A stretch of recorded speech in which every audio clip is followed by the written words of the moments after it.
true followers of Jesus Christ. And a lot of the prophets in the Bible were, from a young age, they might have been pretty poor. They might have had abusive families. Like, look at Joseph's brothers trying to kill him, trying to take him out. And it's like a pattern. Like, usually, like, people that are of the light in the world, they are probably not, when they're young, super famous. They might not be liked. They might not be understood. But that's almost like a pattern. It's like almost there for like a reason, like, you know. But a lot of these, like Joseph, look at him, and God blessed him, and he gave him rule over his adversaries, his, like, you know, his brothers, his family. And same thing could apply even now. If you come from a family, or you might have come from, even if you come from a good family, or like this, you'll just stand out even amongst your work colleagues, your everywhere when you start following Christ. Maybe you're anointed from a young age, you have a high calling, you just can't quite pinpoint it, right? And just children of God just can never fit in and can never truly have worldly friends. All we want to do, like from a young age, is just inspire and be the light, and are curious learners. Like, none of us are perfect. I'm sure some of y'all are troublemakers, as was I. But like, just being in school, we really had to, not all the time. I mean, we've had good friends, I'm sure, that like maybe left their lives like in 4th grade, 2nd grade, and 6th grade. But like, it came to a point where our glimpses of our true self was coming out, like our light was shining bright. And when that happened, a lot of people became very quiet around us, envied us, and they just didn't understand us. They called us weird. But like, you being the light, like, it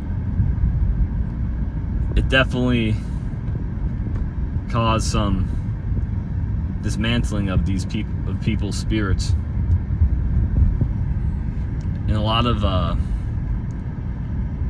people, like, you had to stoop down to their level by saying impulsive things, by saying stupid things. Maybe you try to bully other kids, maybe you try to do stuff just to fit in. And that's just sad, like, because you've had to, like, being fake for you to make a lot of friends to fit into that one social group. And it's just, every time you did it, you felt more convicted. You felt sad, like if you were like doing something to somebody else or this, that, you felt that conviction. But like, don't be discouraged. You know, I've gone through this too. I know God's children, the righteous, we're favored by him. Like, God sees what we're doing. He sees our struggles. He sees all the things that are unrighteous and righteous. Like, we will have rule over our enemies. Like it says in the Bible, God will prepare a table before us in front of our enemies. And we truly gotta love God, be obedient to him, just surrender it all to the Most High, Christ, giving it our all. And God sees that.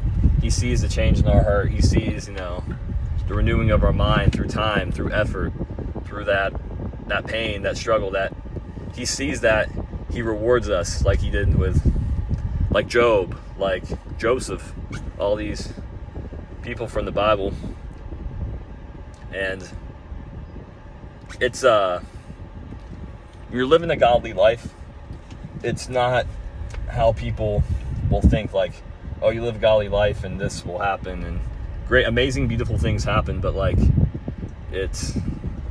you won't be favored by a majority of the world, or is this like, you inspire people, but like, it's, to be honest, it's good. I'm happy for it, I don't really, want a lot of friends anyway.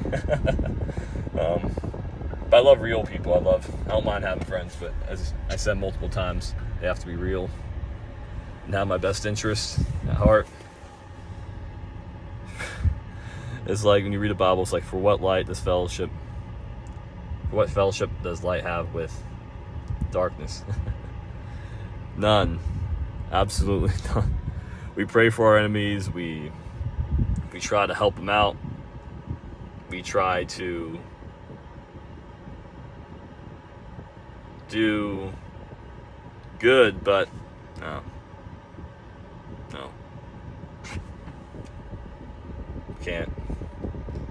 Guys, about to go for a hike.